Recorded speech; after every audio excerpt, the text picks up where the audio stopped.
Hello everyone, আসসালামু আলাইকুম। Welcome back to my another new videos. তো আজকে আপনাদের সাথে শেয়ার করব খুবই মজাদার রুই মাছের ক্রিসপি ফ্রাই। এটা করার জন্য এখানে আমি নিয়ে নিয়েছি আতপ চাল আর খেসারি ডাল। যেহেতু আমার কাছে চালের গুঁড়া আর বেশিও ছিল না, এর জন্য এগুলোকে আমি এখন ব্লেন্ড করে নেব।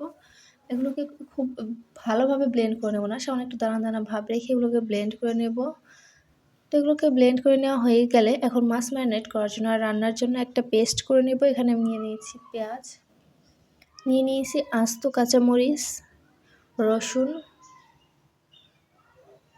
আদা।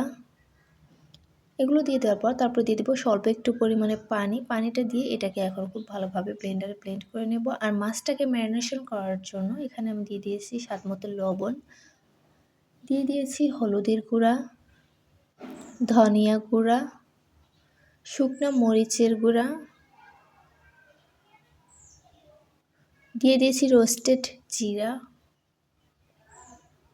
তারপরে দিয়ে দিয়েছি চাট মশলা আর স্বল্প একটু পরিমাণে গরম মশলা।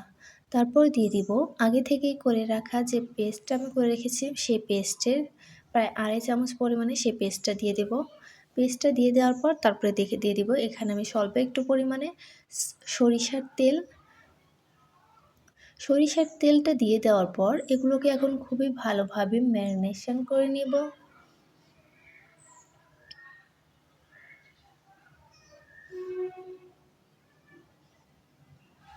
তো মাছটা ম্যারিনেট করে নিয়ে নেওয়ার পর তারপর এগুলোকে রেস্টে রেখে দেবো প্রায় 10 মিনিটের মতো।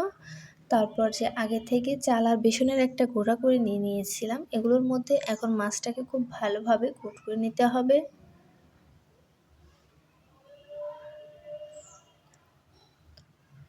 তো এভাবে বাকি সবগুলো মাছই আমি একে একে কোট করে নিব। একে একে কোট করে সবগুলো মাছই একই পাত্রে আমি রেখে দিব। এগুলোকে আবার 10 মিনিটের মতো এভাবেই রেখে দিব।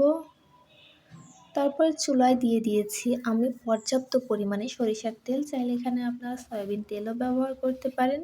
সরিষার তেলটা দিয়ে দেওয়ার পর তারপর চুলার আঁচটা একদম মিডিয়াম লো হিটে রেখে মাছগুলোকে এখন আমি ভেজে নেব কিছু সময় নিয়ে।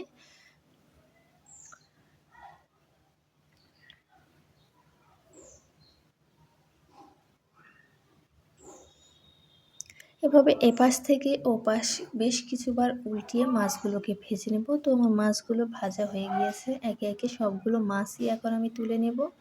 মাছগুলো সব তুলে নিয়ে নেওয়ার পর তারপরে এখানে আমি দিয়ে দিয়েছি একটি পেঁয়াজ কুচি। পেঁয়াজ কুচিটা দিয়ে এখানে আমি পেঁয়াজ বেরেস্তা করে নেব মাছের উপরে দিয়ে দেওয়ার জন্য, তাহলে ভালো একটা ফ্লেভার আসে। ধন্যবাদ সবাইকে আমার ভিডিওটি দেখার জন্য। ভালো লেগে থাকে তাহলে অবশ্যই লাইক কমেন্ট শেয়ার করবেন।